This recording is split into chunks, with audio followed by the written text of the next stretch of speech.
Adamu Abdullahi Zango na ɗaya daga cikin manya-manyan jaruman fim ɗin Hausa waɗanda aka fi sani da Kannywood, wanda yana cikin waɗanda suke wannan harka ta daban-daban. Yake waƙa, yake kiɗa, yake fitowa a fim, yake rawa da dai duk abin da ya shafi harkar fim. Akwai wata matsala da ake fuskanta a cikin wannan masana'anta na cewa wasu na amfani da sunayen wasu daga cikin jarumai, a inda suke yaudarar tun daga maza har mata suke ansawa da su ne waɗannan jarumai. Adamu Abdullahi Zango yana ɗaya daga cikin masu fuskantar irin waɗannan matsaloli, a inda aka kwashe shekaru ana yi masa haka, har wasu suna ganin kamar cewa shine yake ɓata al'umma, alhali ba shi bane. Maganan ne da masu hikimar magana suke yawan faɗa: rana 99 na ɓarawo, rana ɗaya na mai kaya. A halin da ake ciki ana ganin cewa wasu abubuwan kamar jarumin ne Adamu Abdullahi yake gabatarwa, wanda aka fi sani da Adam A Zango ko kuma Prince. Kwatsam asirin wasu matasa guda biyu ya tonu, a inda suke amfani da sunan Adam A Zango da mai suna Isiyaku da mai suna Ibrahim Umar. Jin wannan labarin namu ke da wuya, mu ma shirin gari ya waye mun garzaya wannan guri, a inda muka ga waɗannan matasan. Mun fara zantawa da Isiyaku, wanda shine yake ansa abokin Adam A Zango. Ya fara bayyana muna yadda suke gudanar da wannan sha'ani. To ya ce ka zama yaron Adam A Zango?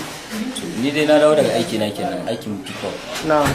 Lodi ya shi. Sai yake ce mun zo mu je gurin wata yarinya ta zo gurin shi. Kamar ta yaya yake mu ansa sunan shi na Adam A Zango? Ni na san yana ansan da matsayin a sunan Adam A Zango. Yana mace ta kira shi sai ya yi da Adam A Zango. Kamar sau nawa ka taɓa gani yayi gaban ka?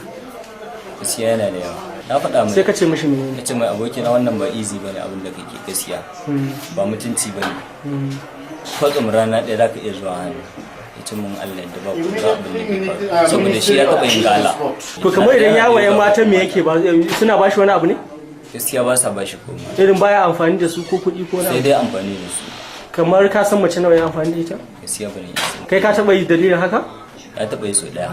So daya. Daga shi ne kuwa mai gayya mai aiki Adam A Zangon ƙarya, wato Ibrahim Umar, shi ma mun zanta da shi, ya muna cikakken bayanin ta yadda suke gabatar da wannan yaudara da sunan Adam A Zango. Shekara 3 kenan mata da maza suna kirana a matsayin Adam A Zango.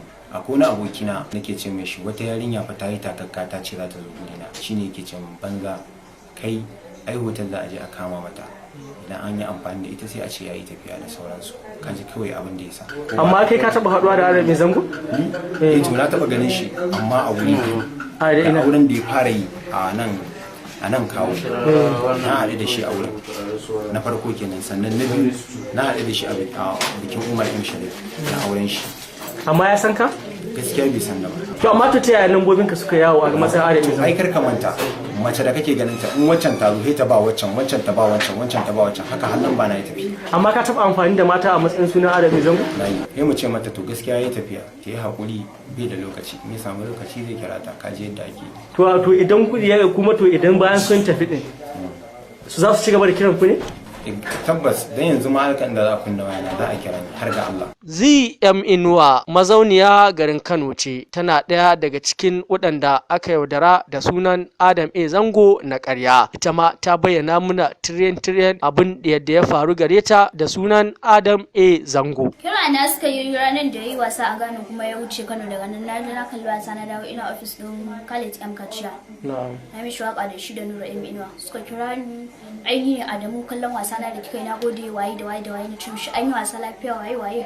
Muna dai ta waya da shi Azuma Adamu zami wasu ya turo mu hotuna Adamu da na Haidar yaron sa dai haka, da na yi kuma maman Adamu da na sun kebi suwaye duk da yan uwan shi haka, sai turo mu hotunan su.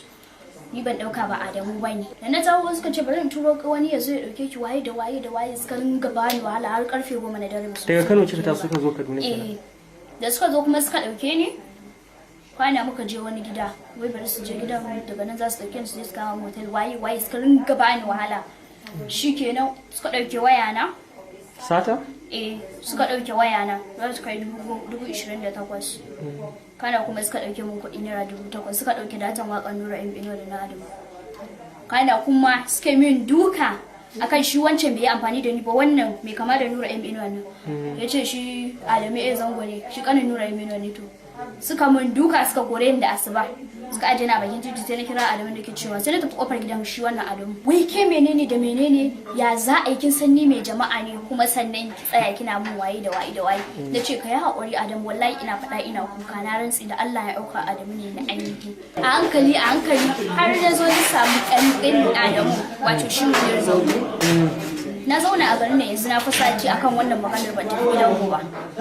Kana na haɗa shi da wannan na ba ta lambar shi. Sauran ta na WhatsApp ta chatting da shi a matsayin shi ne Adamu. Ita kuma wannan tana waya da shi. Su suka samu lamba na. Su suka kira ki kenan. Waka nake. Jarumi Adamu Abdullahi Zango shine duk wannan turka-turkan ake yi a kansa. To komi zai ce akan wannan abun da yake faruwa akan shi? Domin yake faruwa a wannan ofis din naka da muka samu da zazan al'umma? Yace wani abu ne da yake faruwa wanda ya dade akalla ina tunanin za a dauki shekara kusan 7 ko 10 ma ana yin irin waɗannan abubuwan, kuma mutanen da suke yi mutane ne 'yan arewa 'yan uwan Hausawa, suke amfani da sunana su yi mu'amala da mata, su roƙe su kuɗi, su kuma gayyace su zuwa wurinsu, su yi amfani da cewa na yi tafiya bayan bana nan, su je su ɗauko su kai su gida, wasu su yi musu fyaɗe, wasu kuma su lallaba su saboda suna son su ga Adamu Zango, matan su ba su haɗin kai. To irin waɗannan abubuwan da suke faruwa ne yanzu Allah ya tona wa wasu waɗanda sun kai akalla mutum 10 wanda suke yi wa mata irin wannan abin. Allah ya tona musu asiri, aka shirya yadda suke bi suke yi su yaudari mace, hanya aka bi aka yaudare su kuma suka fada tarkon. Yanzu haka suna hannu, suna police station, kuma daga police station kotu za mu tafi insha Allah.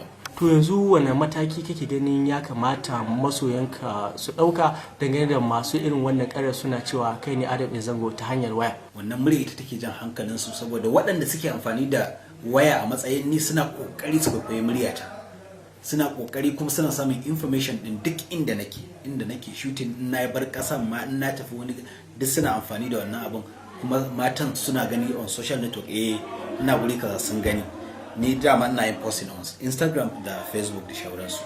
Saboda haka wannan abin suke gani, suke yadda da cewa da ni suke magana, sai su mika yaddan su gaba ki da wannan, kuma yaddan wasu film suke so su shiga, kuma za su yi musu alƙawarin cewa ki zo ni ne Adamu A Zango, ni zan saki a film tunda kin san dai na isa, ni ne promoting din wance, ni na sa wance a film, ni ne kaza. Dole ta wanda dama ta baro gidansu ba ta da tarbiyya za ta ba su haɗin kai, saboda dan kina son ganin Adamu A Zango bai kamata ki bada kanki ga wani dan kina so ki shiga film ba, wai dan kina so ki shiga film kawai ki bada haɗin kai wani ya mu'amalan banza da ke amfani da ke dan za ki shiga film, ba daidai bane.